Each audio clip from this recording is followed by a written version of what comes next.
Sorry, could you guys?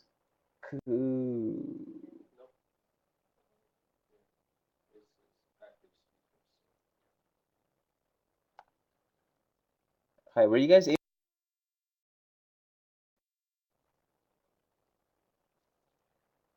Please raise your hand if you were able to hear me for the last 5 minutes.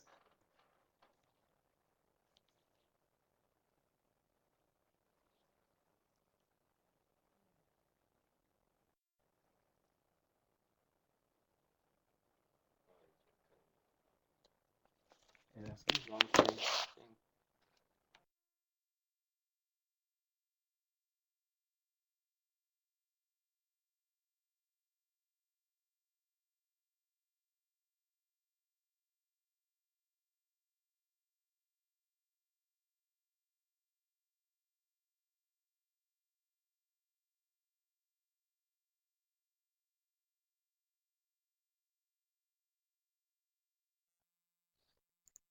Okay, this is Keone. Can everyone hear me well?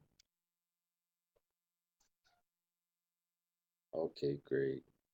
Uh, okay, now there are some upcoming ANA webinars. Unfortunately, the one on December 11th was canceled, but there is another webinar on the 18th called Data Collection and How to Use What You Know. And that's presented by the East. And on December 25th, it's a holiday, so there will be no webinar. So all of you guys hopefully will keep this in mind and join us again for the webinar on December 18th. Now, our webinar goals for this one is to review the political histories of Hawaii, American Samoa, Guam, and the Commonwealth of the Northern Marianas Islands. Now, if you look at it, we've included both the common uh, orthography of those and the native orthography. So, American Samoa is Amerika Samoa, Guam is Guahan, and the Commonwealth of the Northern Marianas actually is a conglomeration of islands, and we'll be talking about that a little bit more later on. To understand the current governmental structures of these islands from a perspective of their native peoples. And I think that that's really important. Before I get into this, I have to say that I am not an historian in a sense that um, a lot of these things have so much more information around them. And although this is an introduction, I think that it is something necessary because a lot of people do not have a clear understanding of our Pacific region and how we got involved and how we became part of the US. So I think that this is really important. This is a quick overview. Again, I have to apologize because I could take several hours on each one of these island groups. And I know that it will not be doing it justice, but at the same time, it will hopefully open up some rooms of information that you did not know of prior, and that if you're interested, you can further do research and learn a lot more about this very, very dynamic region uh, that we service. Okay, if you look at the region, it's very, very geographically spread apart. You see Hawaii on the upper right hand side, America and Samoa on the lower right hand side, Guam and Commonwealth of the Northern Marianas Island on the left hand side. We're divided by the international date line. Uh, Hawaii and American Samoa is in the same day, whereas CNMI and Guam is actually one day ahead of us. So, what we're going to be doing today is talking about the governments of this Pacific region, both traditionally and what's going on now.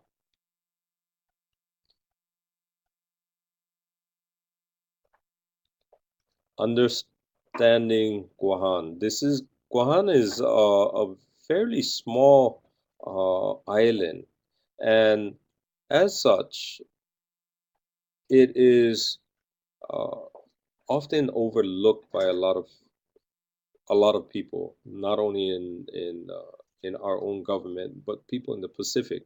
But it is very, very important, and that is something that I really want to stress because we don't have that type of maybe political recognition because of our population size and all of that. It's still important to realize that we are very essential for the whole health of this entire region. All of us are. Okay, the traditional native political structure was caste-based, which is pretty much the same as many other areas in Micronesia. The chiefs were called Chamorro. The upper class were called Makua, which I thought was real interesting because of the language. A middle and lower caste was called Achot and Manacheng. The society was based on matrilineal lines, and in ancient times, Guahan was part of the Marianas Island groups. Still part of the island groups, but politically it's slightly different. The house foundational stones called latte stones were unique to the Marianas Islands and is still a strong symbol of the island chain.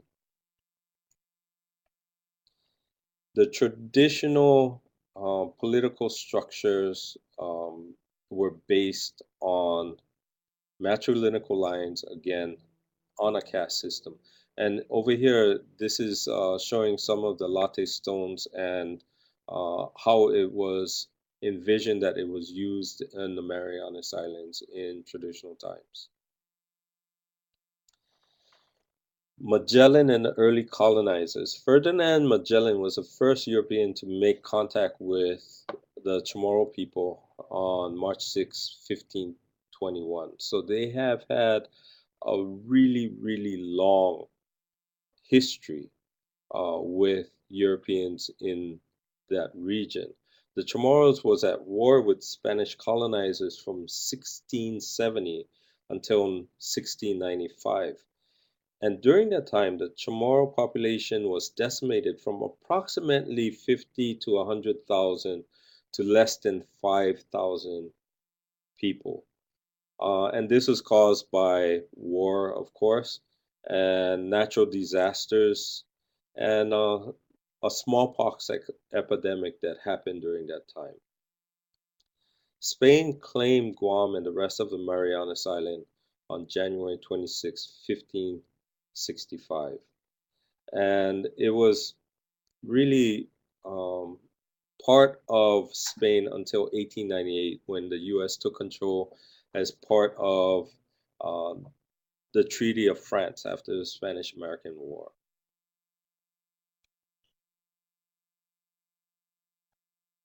This shows a plaque uh, that commemorates Magellan's landing to the island. This shows a picture of the Chamorros trading food uh, with the Spanish using ropes. This is something unique to the people in the Marianas. Okay, I know there's a lot of history between the 1600s and the 1800s until now, but I want to move forward so that we can talk about some of the more important segments of history during this time. In the American War, the Japanese American conflict, the United States controlled Guam after the Spanish American War from 1898 until 1941. Between 1941 and 1944, Japan occupied Guam.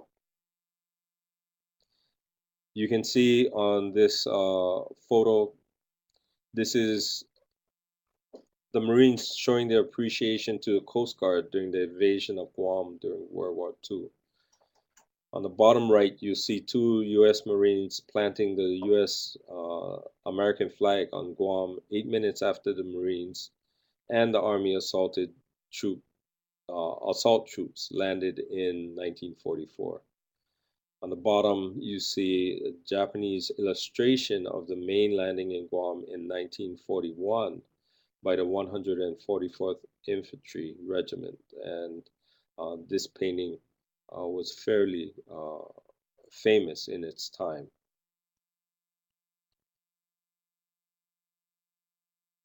Now, what happened with Guahan during its military state is that the Battle of Guam lasted from July 21st till August 10th in 1944. And during this short amount of time, more than 18,000 Japanese military was killed. The Northern Marianas Islands during that time was regained under the U.S. control. So in 1944, the U.S. regained the political control of Guam. Then they moved towards getting annexed by the U.S. And there was a Guam Organic Act of 1950. 1950 established Guam as an unincorporated, organized territory of the United States. Therefore, the citizens are citizens of the U.S., but they are not allowed to vote for the president.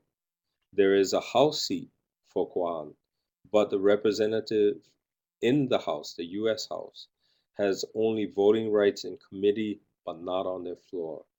Um, they also do not have any Senate representation. Yeah. So the military bases were reestablished after that. And from that time, from 1944, when the U.S. regained political control of Guahan, until 1971, they did not have an elected governor. They were all Navy appointed governors all the way up until 1971. Over here is Andersen Air Force Base. It's Guam's largest military um, installation. Okay, the current political structure in Guam is that they have elected officials, they have representation through a legislative body. The first elected governor of Guam was instilled into office January 4th, 1971, and the position is currently um, decided by election, just as everywhere else in the U.S. Prior to this, again, since 1899, pretty much, the governors were appointed by the U.S. Navy and the U.S. government. So right now, they have an elected governor.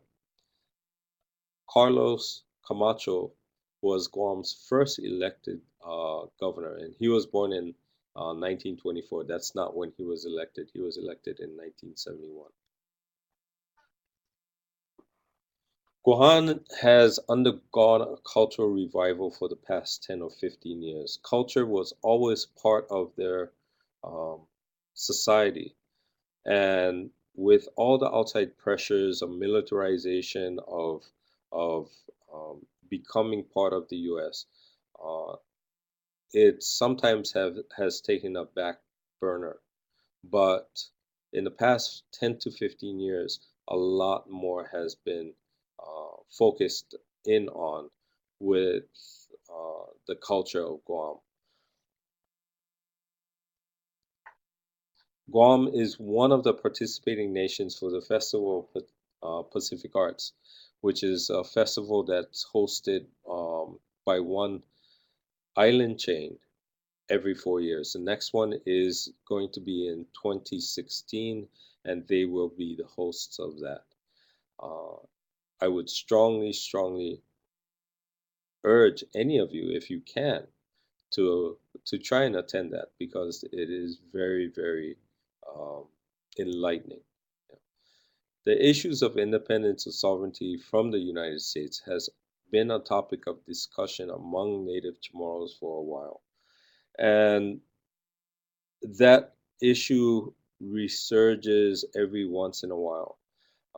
It's very difficult because the islands right now are very much dependent on outside influences. They're about 95 to 98% dependent on food and gas and all of those type of things.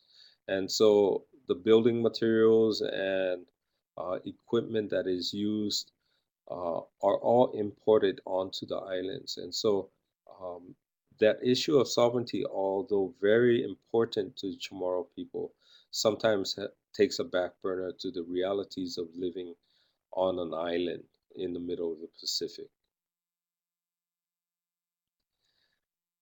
The next island group that we'd like to look at is the island group of the Commonwealth of the Northern Marianas Islands. Basically, they're made up of three populated island groups: Saipan, Tinian, and Rota. These islands were very, very important to the U.S. in recent history. Now, traditionally, the Chamorro and the Carolinians, I don't want to massacre that name, were the indigenous groups to the islands of the CNMI.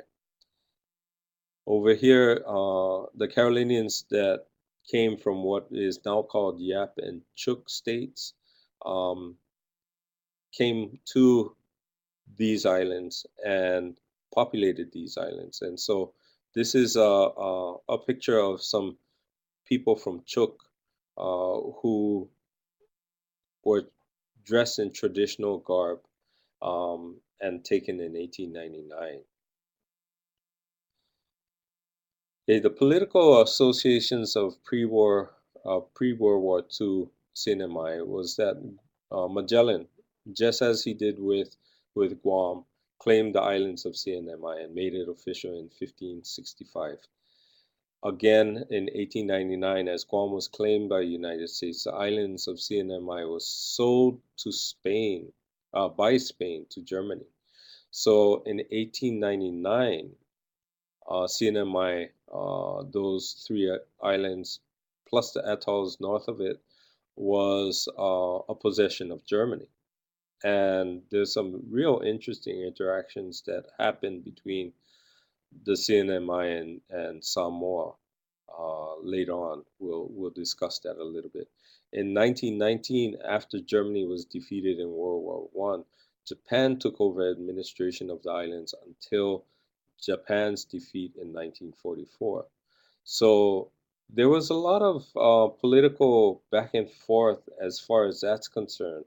And it's really, really interesting because it molded uh, those islands just slightly north of Guahan into a very different history and a different status for many, many years. The U.S. federal affiliations started in 1947. The islands were recognized as a United States trust territory administered by the U.S.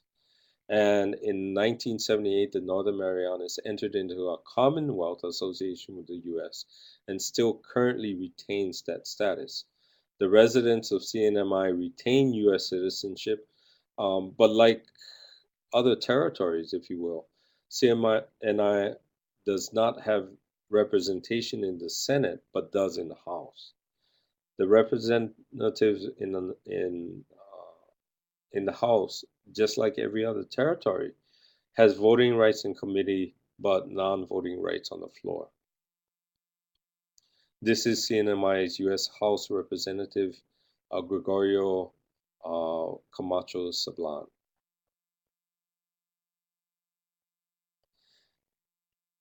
Since the late 70s, the influence of both of CNMI's indigenous cultures has increased tremendously. And both the Chamorro and Carolinian languages that are native to that region have been supported more publicly of late. Traditional medicines and seafaring. Carolinians have a huge seafaring tradition. In fact, we are in Hawaii benefit from some of those traditions through the teachings of Maupi Ailuk. The chants and dances are also gaining popularity in this region, and so it's becoming much, much more culturally aware and catching up to the rest of the region as to this importance. Next, we have Amerika Samoa. Amerika Samoa is a conglomeration of islands. If you look at it on the map on your left, you see Tutuila. Then you see on the lower right hand side, you see the Manua group. And with the Manua group, you have Manua, you have Klosenga, and you have Ofu. You also have that small island of Onu'u that is part of right off the coast of Tutuila. The traditional political structure of Amerika Samoa um, was a political structure called Matai. And the Matai structure is still very, very vibrant today. It's been successful for thousands of years and is still being utilized today. You see a picture of three Matai over there. The central uh, person is holding a toto'o, and they have two of them. This is the person in the center and the person on the right. You have the fue. You see the ie, um, the mat that is used, the fine mat that is used by the person in the center, and you see the person on the right and left adorned with kapa, with bark cloth clothing. Now, the political structure, again, is based around the Matai. This is a view of a traditional village fale, and that village fale is built in a traditional style. And you see a fono or a meeting that's being held in the fale on the right hand side. Now, Samoa was first visited by a Dutchman in Europe, from Europe, and his name was Jacob Rogenveen. And the London Missionary Society established a mission there in the 1830s. Now, in 1899, uh, what happened during the Spanish American War as a result of that was that Samoa was divided into two political divided nations. Germany controlled what was called German Samoa, Upolu, Sava'i, Manono, and Apolima until 1914. And after 1914, New Zealand controlled those islands until 1962 when it became an independent nation. So this was when what was called earlier Western Samoa and Amerika Samoa divided, and this happened in 1899. Although there is a division that happened in 1899, um, it really, really did not divide the people who lived there.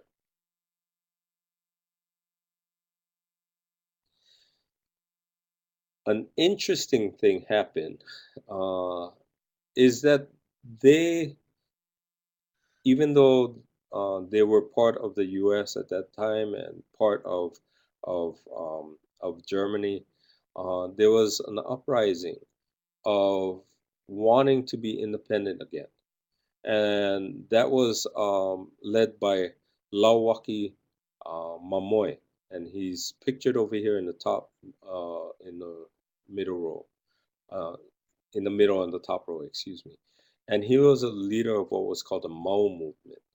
And this happened in 1908. Unfortunately, Mamoe was defeated and he was banished to a German controlled Saipan. And so it's real interesting how everything um, kind of melts together a little bit. You see New Zealand soldiers, sailors removing a white band, which was an insignia of the Mao, um, from the Lava Lavas in 1930. Now, this Mao movement did not die real quickly. In fact, it lasted all the way up until the 1940s or so. Hold on, we are having a little bit of technical difficulties, but we'll catch up real quickly.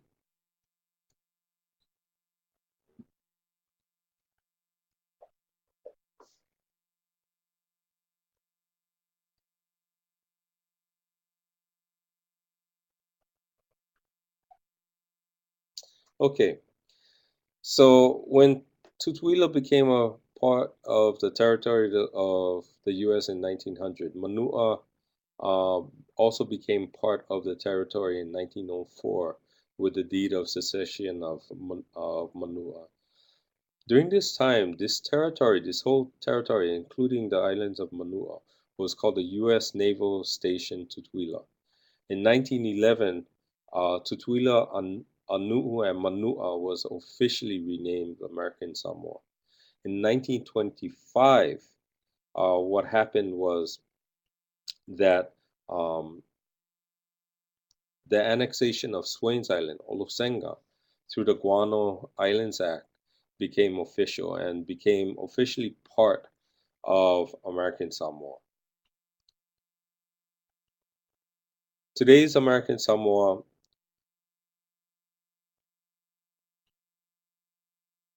is that, again, they're a territory of the U.S. And they had appointed commandant and naval governors from 1900 to 1951. They had appointed governmental governors from U.S. government appointed these governors from 1951 to 1978. So the first elected governor was in 1978.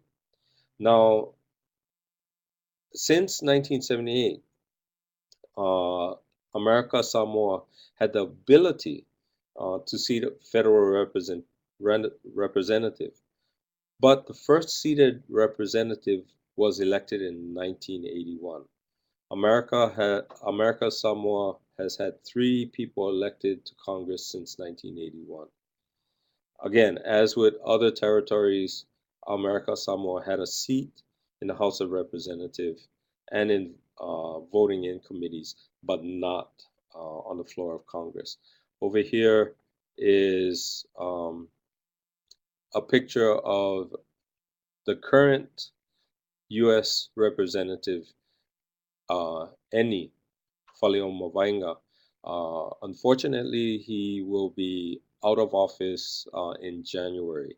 So this is current outgoing U.S. House of Representative Eni Faleomavainga. Okay, the Matai system is still a very vibrant system and thriving. The territory is run via a governmental process with elected federal representative, but the Matai system is still in existence, and it is the council, the Matai Council, that still pretty much governs the daily decision making in the village level. If you look at this map of Tutuila, this shows all of the villages of Tutuila, and all of these are actually from the U.S. Census Bureau, and they show these villages that are controlled with the Matais.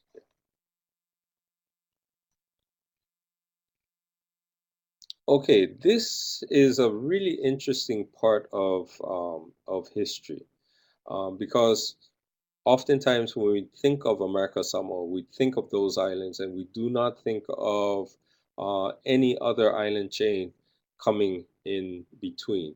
Okay, there was an island called Swains Island, Olosenga, and it was actually part of Tokelau. And the Guano Island Act really changed that.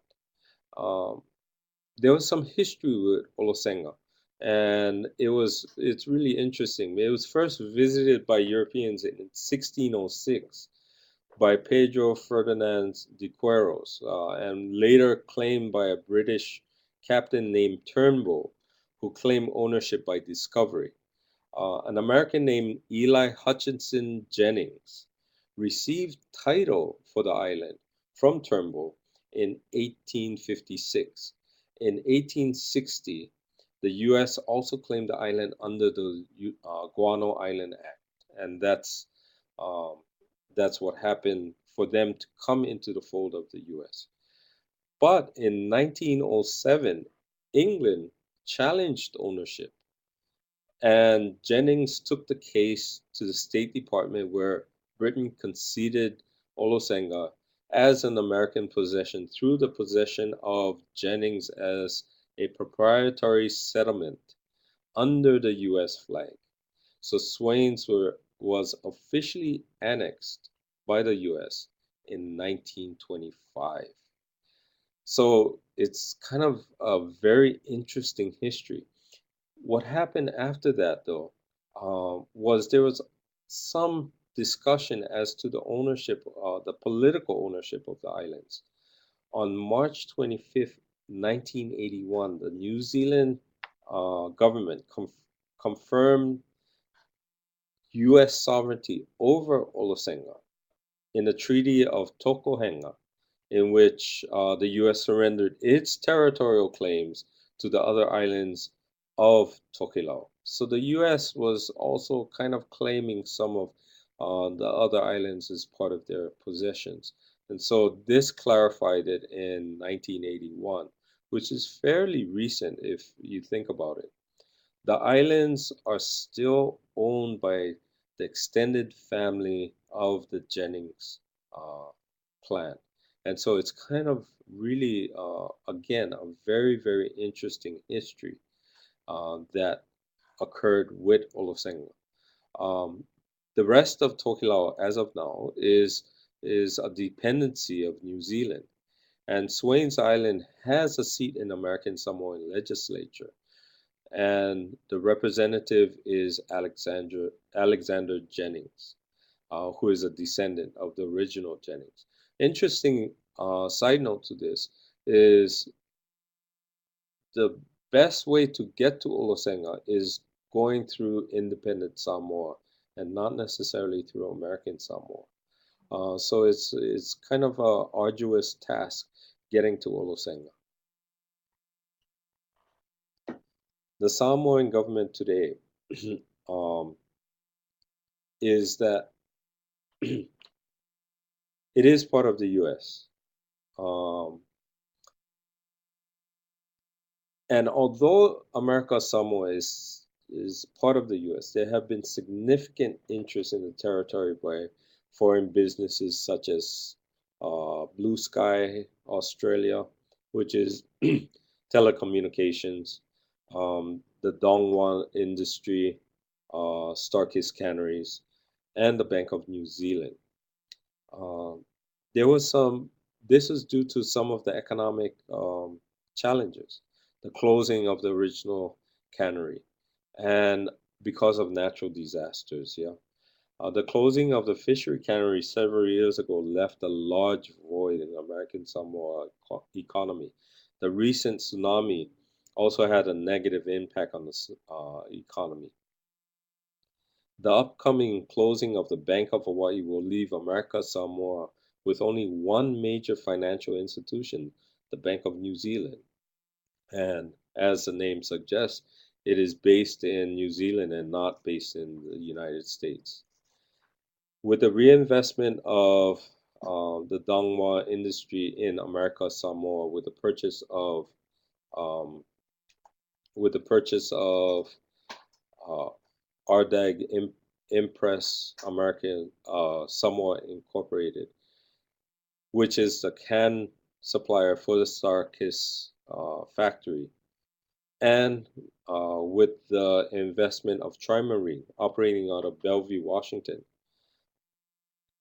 there have been substantial investments into the tuna cannery industry. The Trimarine investment, the cannery is slated to open in 2015, and the economic situation might be a little bit better.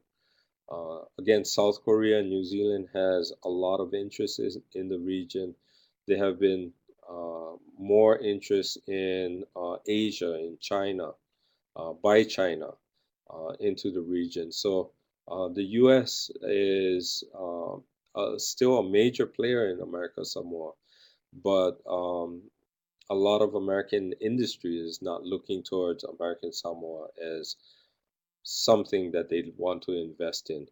It's interesting that when you go there, you do not, if you want to have a cell phone, you have to go through Blue Sky because AT&T, Verizon, and all of the American companies are not in the market over there. Okay, last but not least is understanding Hawaii. Um, Hawaii is basically thought of from its 8 major islands uh, that are located in the southern part of the island chain. And as you go further up north, it actually extends all the way up to Kure Atoll. Kure is the last actual remnant of the Hawaiian island chain. Okay, the ancient political structure is very vibrant, and it was a balanced class-based society. It was a chiefly system with ali'i and makainana. Ali'i were pretty much the ruling class, and the makainana were what we would now call commoners, although there was a lot of interface between both. There was limited resources in these islands, and um, due to the chiefly based political system, it led to the development of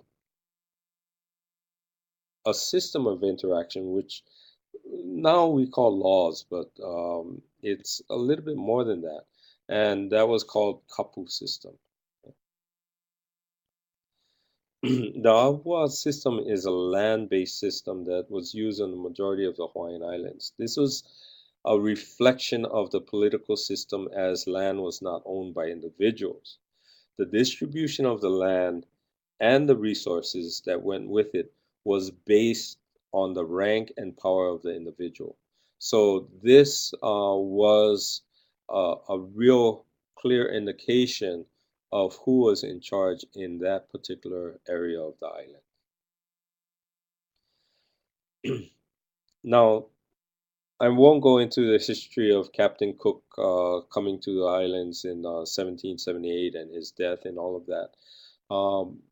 And because I think that has been covered a lot, and although it has some bearing to the political status of Hawaiians during that time, um, with the support of Kamehameha Kunuiakea and such, we can leave that best to the historians. Now, what I'd like to talk about a little bit is about the missionaries, the time of the missionaries. Kamehameha Kunuiakea, the person that is called Kamehameha the First, dies in May of 1819, and this causes a void in the Hawaiian political system. His son Liholiho inherited the kingship, but was caught in a whirlwind of political maneuvering that led to the overthrow of the religious system of law called kapu that was established before, and cleared the way for a new form of religion to be introduced. The Hawaiian religious system linked to these laws of the land was overthrown, and that happened fairly quickly after the death of Kamehameha Kunuiakea. The first missionaries, however, arrived in Hawaii on March 30th, 1820, from Boston, carrying missionaries from the American Board of Christian Foreign Missions. Now, we're again going to jump time from the Kalakaua dynasty all the way to King Kalakaua. King Kalakaua, his middle name is La'amea Kamano Kapu'u Mahinulani Nalai Ehuokalani Lumialani Kalakaua, and all of you will be tested vocally on this afterwards. Anyway, he became a very important part of the political histories of Hawaii, and this is a photo of him. He was elected king in 1874. The Kamehameha family held power until the death of Kapuaiwa. Kapuaiwa was Kamehameha V in 1872. As Kapuaiwa never named a successor, an election was held in 1873 where Lunalilo was voted as king. His reign was really short because he was not in good health, and he died in February 3rd of 1874. A really quick election was held after his death, and Kalakaua won the election against Queen Emma in February 1874, and he was he was inaugurated on February 12th, 1874. From 1874 till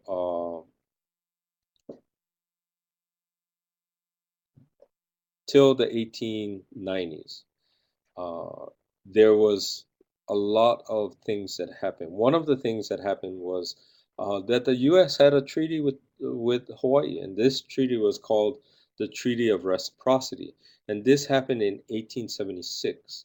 Yeah, the Treaty of Reciprocity in the Hawaiian Kingdom allowed Hawaii to sell sugar and other products with tariffs paid to the Hawaiian Kingdom. So sugar was being sold to the U.S., and a tariff on that sugar was paid to the government by the U.S. And this opened up the prospect of businesses coming into Hawaii and investing in Hawaii and making some really, really lucrative deals with the United States government. This began that whole sugar boom within Hawaii that happened. In return for the tariffs, the Hawaiian Kingdom gave rights to the lands in Pu'uloa. That land in Pu'uloa is now called Pearl Harbor. This gave them the rights to Pearl Harbor, and so the Navy, the American Navy, used Pearl Harbor during that time, and with clear title to the land over there. The signers for Hawaii was Kalakaua and Minister of Foreign Affairs William Green, and the U.S. President Ulysses S. Grant and Secretary of State Hamilton Fish were the signers on the U.S. Side. And this was really important because this shows that connection with treaties between the Kingdom of Hawaii and the United States government. Although they were treaties prior to this, this was the most significant. The first shipment of sugar arrived in San Francisco in September of 1876, and this was the start of CNH Sugar Company. Okay, in 1886, after Kalakaua traveled around the world, he did that in 1881. He was the first sovereign of any country to travel around the world. After that, he wanted to really understand how to build a nation. So in 1886, the kingdom legislature granted the government $30,000, which was a lot of money during that time, to form a Polynesian confederacy. Um, Malietoa lau pepea, pepe lau, excuse me, Malietoa lau pepa, excuse me, agreed, who was the sovereign of Samoa, agreed to the formation.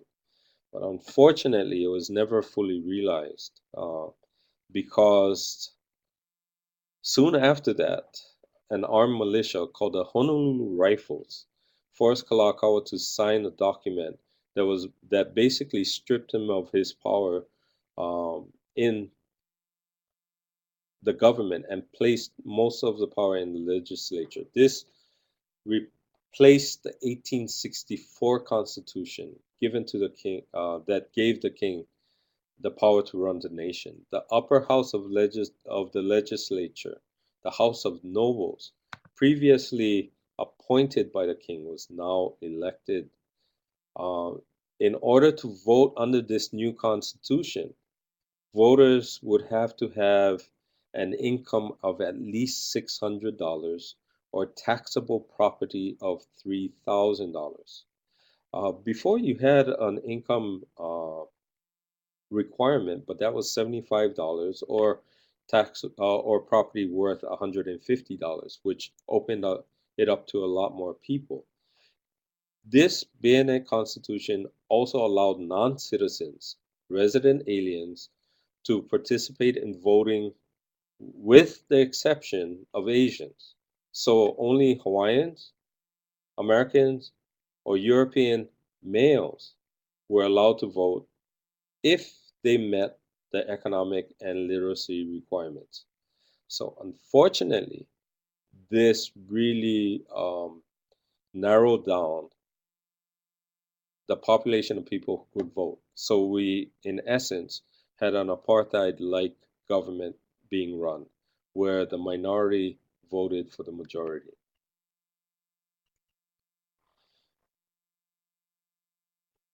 Now, what happened afterwards was that Kalakaua died.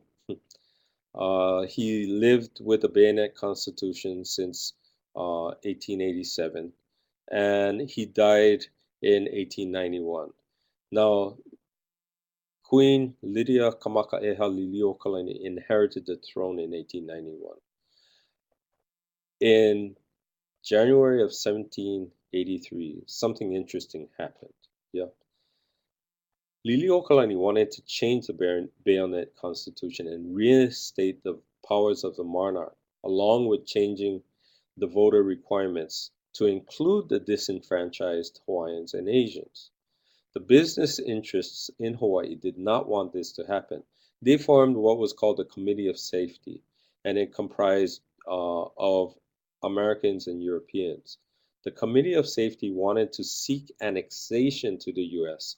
to help their business interests as the protection of economic stability through the reciprocity treaties was negated by the McKinley Tariff, because the McKinley Tariff made tariff-free things like sugar. So the U.S. government would not pay a tariff to the Kingdom of Hawaii anymore. So it made sense to these businessmen to be annexed as part of the U.S. so they could expand their business interests. Yeah. So this was all going on, and there was this other thing that went on, that some of these people in the Committee of Safety was very concerned that Hawaii had a female head of state. This was unheard of at that time.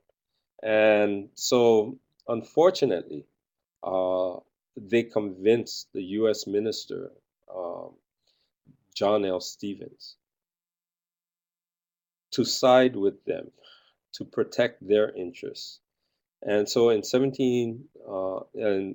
17th, 1893, John Stevens commanded a company of U.S. Marines to escort members of the Committee of Safety to the grounds of Iolani Palace, where they signed a document in front of no one, really, ending the Hawaiian monarchy, but recognized and honored by the U.S. government.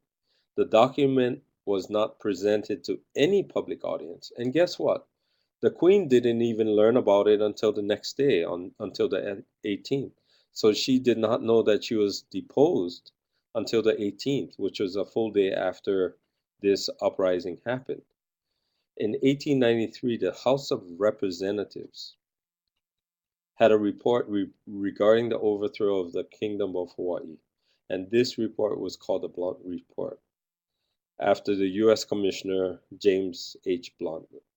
This concluded that U.S. support for the overthrow was improper. President Grover Cleveland addressed Congress and called it, quote, an act of war committed with the participation of a diplomatic representation of the United States and without authority of Congress. So this was clearly an illegal act. Unfortunately, Cleveland did not stay in office long enough to see the uh, the reinstatement of the Hawaiian monarchy. After that, McKinley came into office, and McKinley uh, voted and wanted to incorporate uh, Hawaii as a territory of the U.S. in 1898 during the Spanish-American War, and that's what he had. That's what happened. This is a picture of Liliuokalani, and she is pictured here with her dog, and her dog was named Ka'aponi. So we know these things. Okay, since America had claimed territorial ownership of Hawaii, um, we needed to have some representation. Now, the territorial ownership happened in 1893. There was a rebellion. Oh, excuse me. It happened after the Committee of Safety overthrew the government in 1893. There was a rebellion against the Republic of Hawaii in 1897. One of those participants in that rebellion, who was jailed for his participation, was Prince Jonah Kuhio Kalanianaole. After being released, he decided that he wanted to make some changes and hopefully fight at a different level for the independence of Hawaii. And he did this by becoming a member of Congress. And he served from 1903 until his death in 1922. One thing that he did do was he established in Congress the Hawaiian Homes Commission Act in 1921. In this act, however, he originally opened it up to anyone who was Hawaiian. Statisticians in DC changed that because they felt within 100 years there would be no one that was 50% Hawaiian or more that would be eligible to fall under this Commission Act. Unfortunately, he didn't know, that statistician didn't know Hawaiians very well. And there are numerous people on Hawaiian homes lands now, and there are are a lot of people on the waiting list.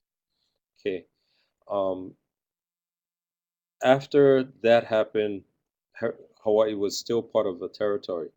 And then what was the next step for us was the Admissions Act. And that happened in March 18, 1957, 59.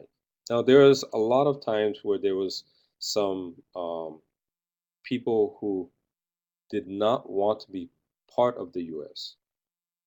This happened in the 1890s. There was a petition called the Ku'e petition that went around, and virtually every single member of the nation of Hawaii signed it, regardless of whether or not they were Hawaiian.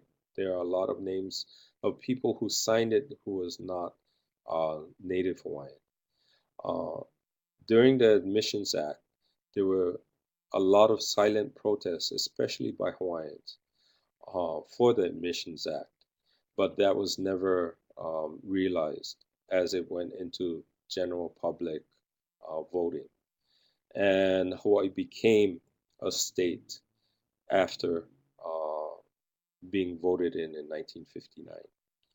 In 1978, we had a constitutional convention, and that constitutional convention was very, very important because it established two things: the Office of Hawaiian Affairs, for better or worse. For some people, they don't like it too much, but it offered uh,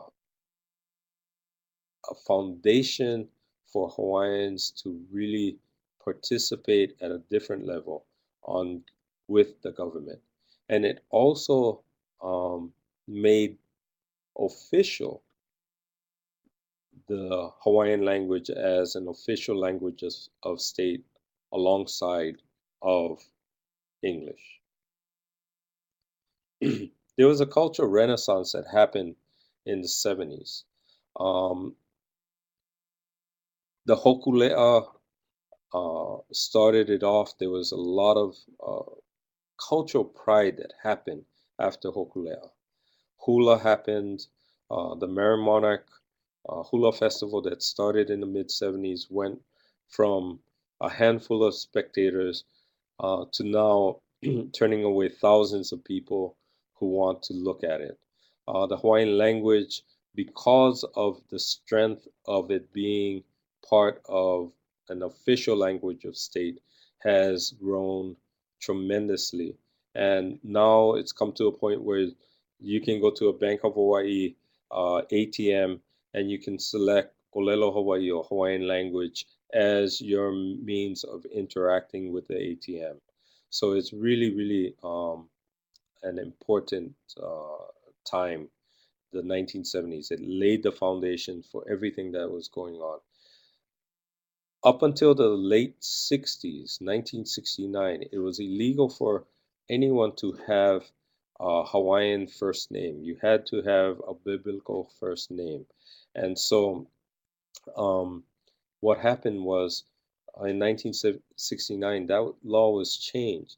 So in the 70s, people started giving their children Hawaiian first names and Hawaiian middle names and Hawaiian last names. And it put more pride into the people of Hawaii. There has always been the issue of sovereignty. And with this issue of sovereignty, there was something that happened in 1993, and this is U.S. Public Law 103-50, which is called the Apology Bill, in which President Clinton signed and apologized for the illegal participation of the United States with the overthrow of the Hawaiian monarchical government. And this was very key. So those thoughts of sovereignty are still very strong within these islands. And what form it takes has not been decided, but it is very, very much on the forefront of many, many Hawaiians. Uh, and that's something that I think is really important for people to understand. That, in a nutshell, is the Pacific. And I know I've gone over time, and I apologize for that. But hopefully, that gives you a little bit more understanding of this very, very intriguing region that the administration of Native Americans serve. Matt, I'll hand it over to you.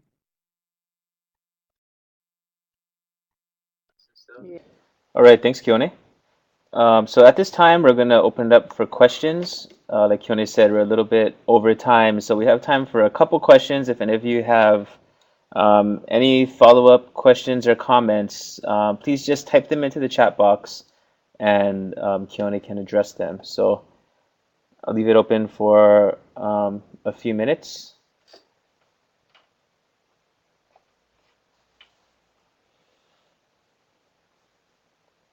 And I apologize for any type of audio problems you may have had. Hopefully in the recording, the audio will be much more clear.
All right, so yeah, I don't know if anyone has questions. I saw George Kaimiola was typing something, so I'll leave it open for a couple more minutes.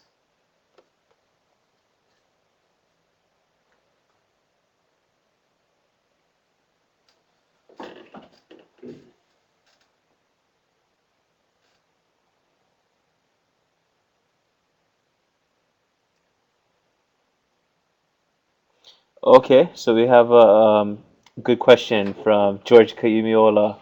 How is funding to Hawaii going to be affected by the Republican Congress? And if Hawaiians don't get federal recognition, will they get cut off? So a two-part question, which I don't know if we can necessarily answer that, but I'll hand it off to Keone for comments.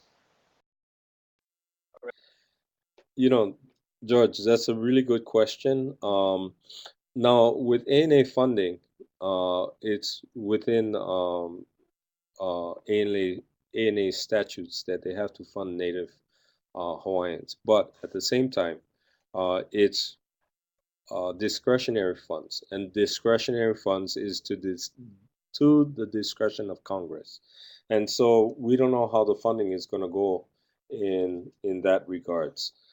Um, if Hawaiians don't get federal recognition, at least in ANA's eyes, it's not an issue.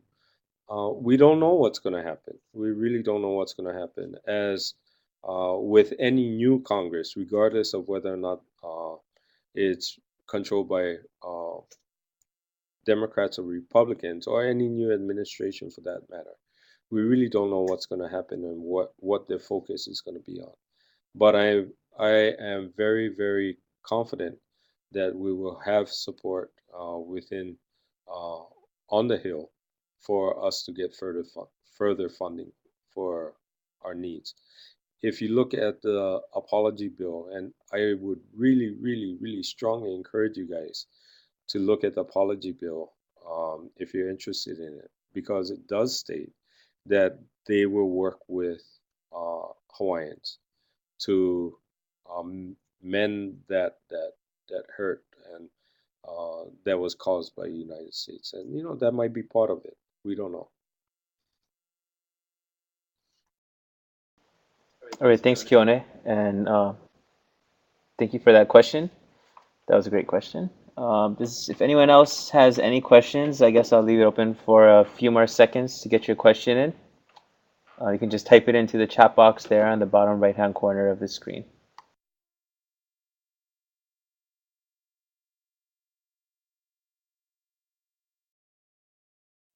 As you're thinking about questions, I hope that this has brought some light to the Pacific region and given you some historical context as to how it became part of the region, how it became part of the U.S., and clarified some questions. We always get some questions as to the native populations of Saipan and CNMI and why is it that Olosenga, why is Tokelauens um, part of uh, the eligible population, and hopefully this clarifies a lot of that for you.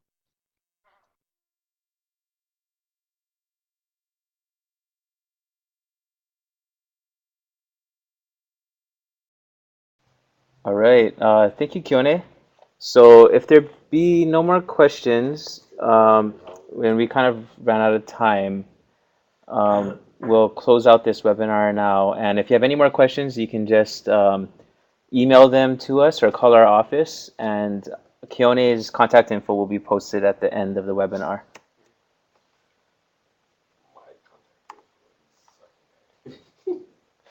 So just to recap, the goals for today's webinars were 1, to review the political histories of Hawai'i, Amerika, Samoa, Guahan, and the Commonwealth of Northern Marianas, or CNMI, and also to understand the current governmental structures of these island groups, particularly from the perspectives of their native peoples. And I think Keone did a great job of doing that today. Just to recap on our upcoming webinars, on December 11th, we will not be having our regular Thursday webinars. December 18th, there will be a session on data collection and how to use what you know.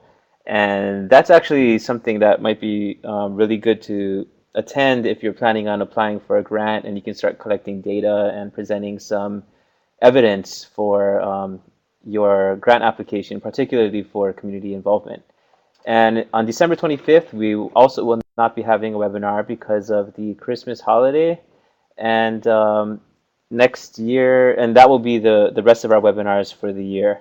And so we'll be announcing webinars next year by the end of the month. And we might not be doing it every week next year, but we will still be providing free virtual training for you on a nationwide basis. So thank you very much for joining us today for today's session. At this time, I'm going to end the recording. And if you have any questions, please feel free to direct them to our office. Keone's email address is on the screen, and our office phone number is there. And please also feel free to visit our website, www.anapacificbasin.org. This has been a presentation of the Administration for Native Americans, presented by the Pacific Region Training and Technical Assistance Center, operated by Ka'ana Ni'au LLC. Thank you for attending. Aloha.